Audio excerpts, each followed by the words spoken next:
Red Death had long devastated the country. No pestilence had ever been so fatal or so hideous. Blood was its avatar, and it sealed the redness and the horror of blood. There were sharp pains and sudden dizziness, and then profuse bleeding at the pores with dissolution. The scarlet stains upon the body, and especially upon the face of the victim, were the pest ban which shut him out from the aid, from the sympathy of his fellow men. And the whole seizure, progress, extermination of the disease were the incidents of half an hour.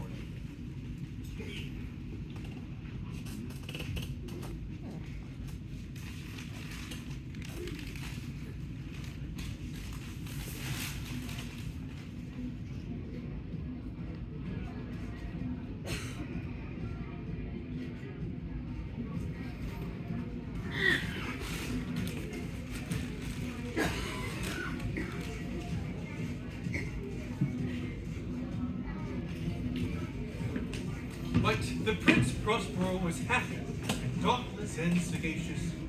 When his dominions were half depopulated, he summoned to his presence 1,000 hale and light-hearted friends from among the knights and dames of his court, and with these retired to the deep seclusion of one of his castellated abbeys. This was an extensive and magnificent structure, the creation of the prince's own eccentric yet august taste. A strong and lofty wall girdled it in. This wall has gates of iron. Courtiers, having entered, have brought furnaces, massy hammers, and welded the bolts. They have resolved to leave means of neither ingress or egress to the sudden impulses of despair or frenzy from within. This abbey is amply provisioned, with such precautions that the courtiers might bid defiance to continue. The external world can take care of itself. In the meantime, it is folly to grieve or to think. I have provided the appliances of pleasure. There are buffoons, there are improvisatori, there are ballet dancers, there's music, there's beauty, and of course, there is wine. All this and security are within. Without is the Red Death. It was toward the close of the 5th or 6th month of his seclusion, and while the pestilence raged most furiously abroad, that the Prince Prospero entertained his 1,000 friends at a masked ball of the most unusual magnificence.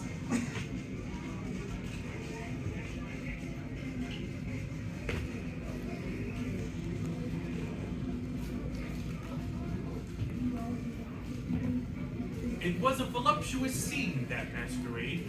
But first, let me tell you of the rooms in which it was held. There were 7, an imperial suite, as might have been expected from the Duke's love of the bizarre. The apartments were so irregularly disposed that the vision embraced but little more than one at a time. There was a sharp turn at every 20 or 30 yards, and at each turn a novel effect. To the right and left, in the middle of each wall, a tall and narrow Gothic window looked out upon a closed corridor which pursued the wine room of the suite. These windows were of stained glass whose colors varied in accordance with the prevailing hue of the decorations of the chamber to which it opened. That at the eastern extremity was hung, for example, in blue, and vividly blue were its windows. The second chamber was purple, in its ornaments and tapestries, and here the panes were purple. The third was green, green throughout, and so were the casements. The fourth was furnished and lighted with orange, the fifth with white, the sixth with violet, and the 7th apartment was closely shrouded in black.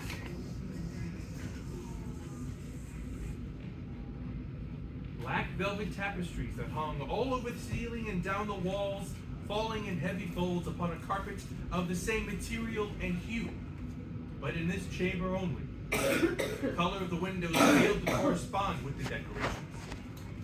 The panes here were scarlet, a deep blood color. Now, in no one of these 7 apartments was there any lamp or candelabrum amid the profusion of golden ornaments that lay scattered to and fro or depended from the roof.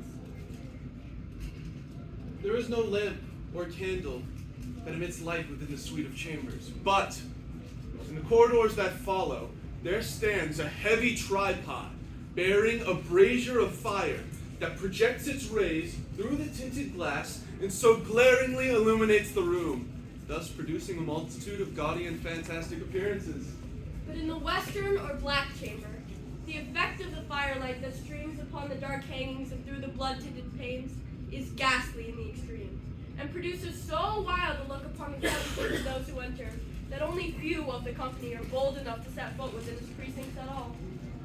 It was in this apartment also that there stood against the western wall a gigantic clock of ebony.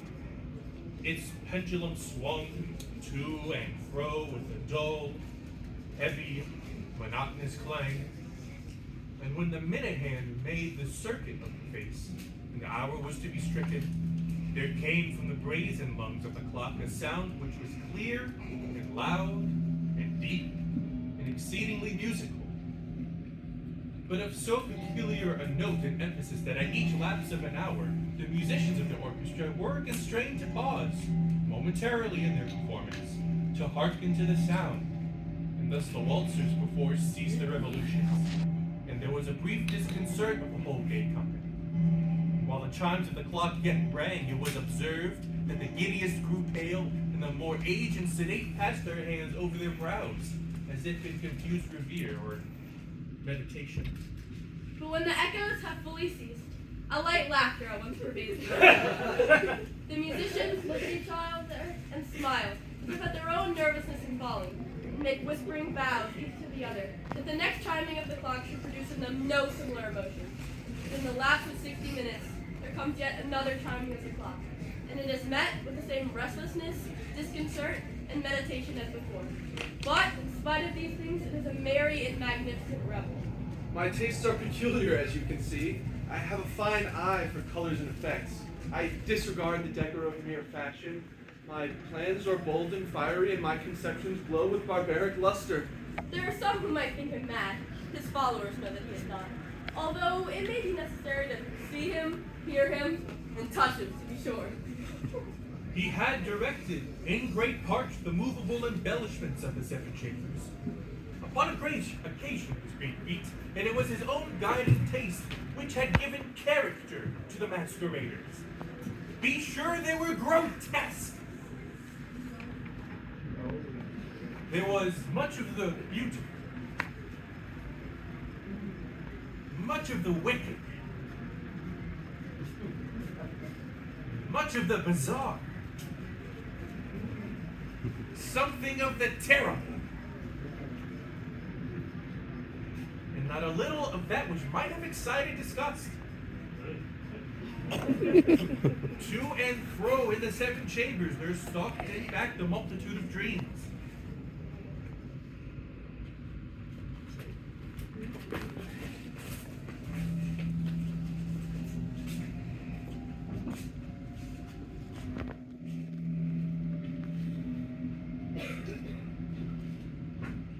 For the night is waning away, and there flows a ruddier light through the blood-colored page, and the blackness of the sable drapery appalls. And to him whose foot falls upon the sable carpet, there comes from the near clock of ebony a muffled ringing, more solemnly emphatic than any which reaches their ears, or the more remote gaieties of the other apartment. These other apartments were densely crowded, and in them beat feverishly the heart of life, and the revel went worryingly on, till at length there commenced the sounding of midnight upon the clock.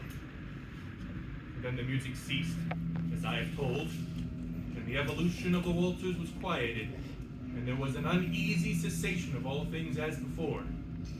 But now there were 12 strokes to be sounded by the bell of the clock, and thus it happened. Perhaps that more of thought crept with more of time into the meditations of the thoughtful among those who reveled, and thus too it happened. Perhaps that before the last echoes of the last chime had utterly sunk into silence. There are many individuals in the crowd claiming to have noticed the presence of a masked figure, which had arrested the attention of no individual before. And the rumor of this new presence, having spread itself whisperingly around, has risen at length from the whole company a buzz or expression of disapproval and surprise, for some of terror, of horror, and of disgust. In an assembly of phantasms, such as I have painted, it may well be supposed that no ordinary appearance could have excited such sensation. In truth, the masquerade license of the night was nearly unlimited, but the figure in question had out-Heroded Herod and gone beyond the bounds of even the prince's indefinite decorum. There are chords in the hearts of the most reckless which cannot be touched without emotion, even with the utterly lost, to whom life and death are equally jest. There are matters of which no jest can be made. The whole company, indeed, now seemed deeply to feel that in the costume and bearing of the stranger, neither wit nor propriety existed. The figure is tall and gaunt, enshrouded from head to foot in the coverings of the grave, and the mask which concealed the visage was made so nearly to resemble the face of the stiffened corpse that the closest scrutiny must have had difficulty in detecting the cheek. And yet all of this might have been endured, if not approved, by the mad revelers around. But the mummer had gone so far as to assume the type of the Red Death.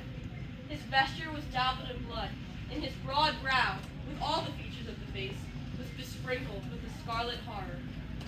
When the eyes of Prince Prospero fell upon this spectral image, which with a slow and solemn movement, as if more fully to sustain its role, stalked to and fro among the waltzers, he was seen to be convulsed, in the first moment, with a strong shudder either of terror or distaste, but in the next, his brow reddened with rage. Who dares? He demanded hoarsely of the courtiers who stood near him. Who dares insult us with this blasphemous mockery? Seize him and unmask him at once, so that we know who we have to hang from the battlements at sunrise. It was in the eastern or blue chamber in which stood the Prince Prospero as he uttered these words. They rang throughout the 7 rooms loudly and clearly, for the prince was a bold and robust man, and the music had become hushed at the waving of his hand. It was in the blue room where stood the prince, with a group of pale courtiers by his side. At first, as he spoke, there was a slight rushing movement of this group in the direction of the intruder, who at the moment was near at hand, and with deliberate and stately step made closer approach to the speaker. And from a certain nameless awe with which had inspired the whole company, there were none who put forth hand to seize him, and so that unimpeded he passed within a yard of the prince's person. And while the vast assembly, as if with one impulse, shrank from the centers of the rooms to the walls, he made his way uninterruptedly, but with the same solemn and measured step with which had distinguished him from the first, through the blue chamber, to the purple, through the purple, to the green, to the orange, through this to the white, and even thence to the violet, ere a decided movement had been made to arrest him. It was then, however, that the Prince Prospero, maddening with rage, and the shame of his own momentary cowardice, rushed hurriedly through the 6 chambers, while none followed him on account of a deadly terror that had seized upon all. He bore aloft a drawn dagger, and had approached in rapid impetuosity to within 3 or 4 feet of the retreating figure, when the latter, having attained the extremity of the velvet apartment, turned suddenly and confronted his pursuer. There was a sharp cry, and the dagger dropped leaning upon the table carpet, which upon instantly afterwards fell prostrate in death the Prince Prospero. Then, summoning the wild courage of despair, a throng of the revelers at once threw themselves into the black apartment, and seizing the mummer, whose tall figure stood erect and motionless within the shadow of the ebony clock, gasped in unutterable horror at finding the grave cerements and corpse-like mask, which they handled with so violent a rudeness, unattained by any tangible form. And now was acknowledged the presence of the Red Death. He had come like a thief in the night, and one by one robbed the revelers in the blood-bedewed halls of their will, and died each in the despairing conflict of his fall. When the life of the ebony clock went out with the last of the gang, and the flames of the tripods expired, darkness and decay, and the Red Death held illimitable dominion over all.